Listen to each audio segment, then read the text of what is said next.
বিবেক এই আপনার আপনার অথবা আপনার যে কোনো কারো ভিতর জেগে উঠে যে কোনো সময় এই বৈদ্যনাথ মিশ্রের মতো তাড়িয়ে নিয়ে দাঁড়াতে পারে। তো আজ তোমার সাথে আমার কিছু কথা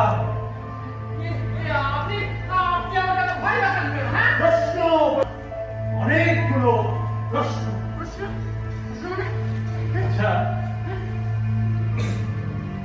তুমি কি ধর্ম মানো? ধর্ম আসলে কি বৈদ্যনাথ? আমি তো ধর্ম মানি। আমি তো পুজো করি, মন্দিরে সোনা দানা দিই, এসব তো আমি করি।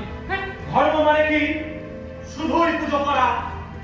ধর্ম মানে কি শুধুই যজ্ঞ করা? ধর্ম মানে কি শুধুই সোনা দানা দেওয়া? বিবেক বৈদ্যনাথ, বিবেক। তোমার বিবেকটা হারিয়ে গেছে বৈদ্যনাথ। এই এত কালোই কেন ঢেকে দিলে বৈদ্য? তোমার শরীর অন্ধকার হয়ে যাচ্ছে বৈদ্য।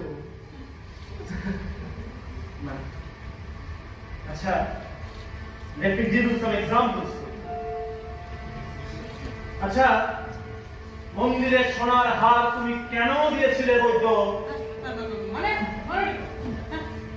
বৈদ্য বৈদ্য, তুমি ভুলে যাচ্ছ স্বামীজি আমাদের মনে করিয়ে দিয়েছিলেন অন্যায় করে ধর্মের নামে প্রায়শ্চিত্ত করা অধর্মের চেয়েও ভয়ঙ্কর বৈদ্য।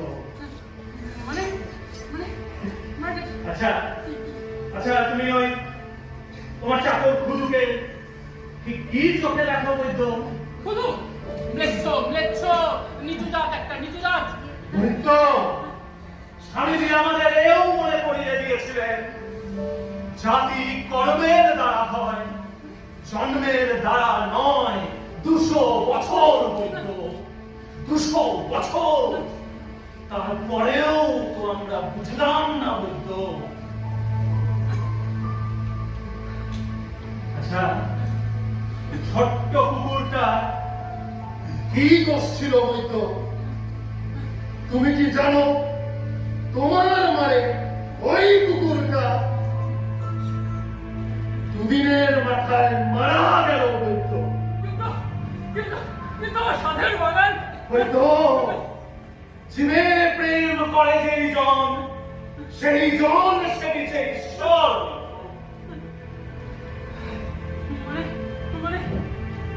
হিংসায়, কুটিলতায়, লোভে তোমার মনটা সন্দেহের